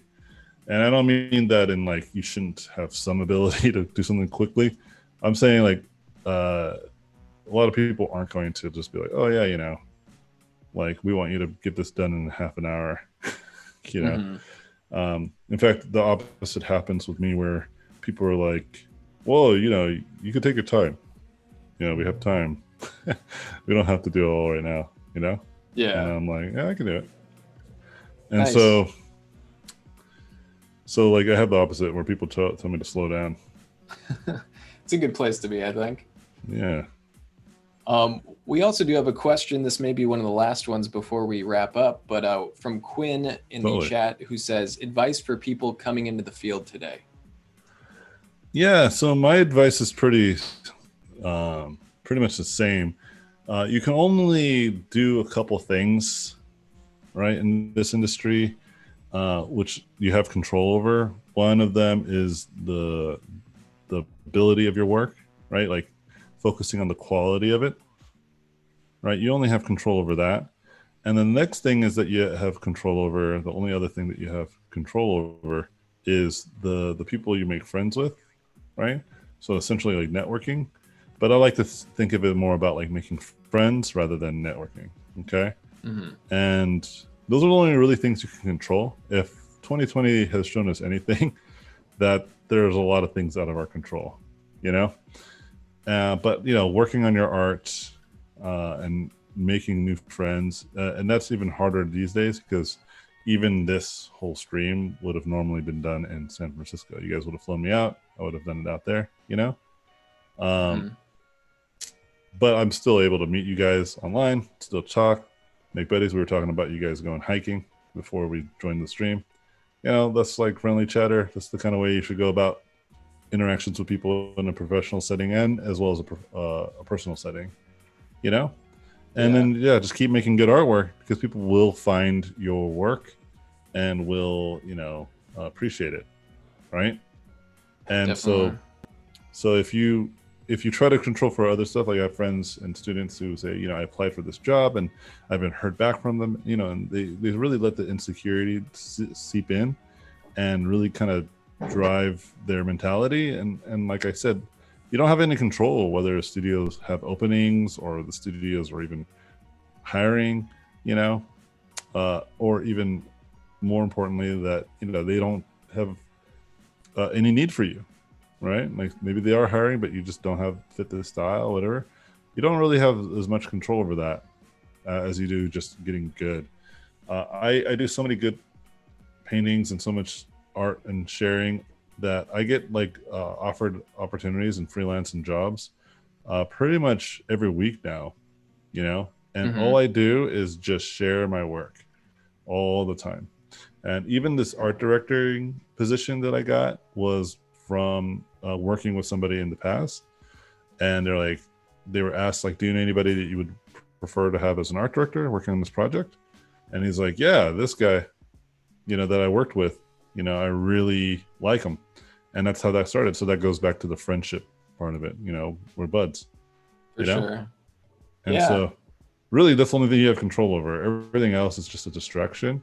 Like people will say, oh, there's a lot of competition, there's a lot of this, a lot of that, which is always going to be true, but yet people still find opportunities. Yeah, that's a good way to look at it. With that, we should probably call it here, I think. I Great. just want to thank everyone for coming out and watching the stream, everyone who's been in the chat, hanging out, watching, chatting. Thanks for being here. And of course, AJ, thanks so much for joining us today. We will be back tomorrow with another stream. So do you want to tell people where they can find you online and maybe what you'll be working on tomorrow? Yeah, I'm probably going to do more of the same. So if you didn't have questions answered today, come tomorrow and I'll answer them tomorrow. And yeah, if you pencil on either ArtStation, Instagram, Facebook, Twitter, whatever your social poison is, I'll be there, and I usually communicate where the stream's going to be. I will announce it on my Facebook and Instagram specifically, though, so feel free to follow me there. But Yeah, thanks for joining, guys. Appreciate it. Yeah, very cool. Thanks so much, AJ. And again, thanks everyone for being here. Stick around. We got more streams coming up next, and we will see you all tomorrow. Bye, everybody.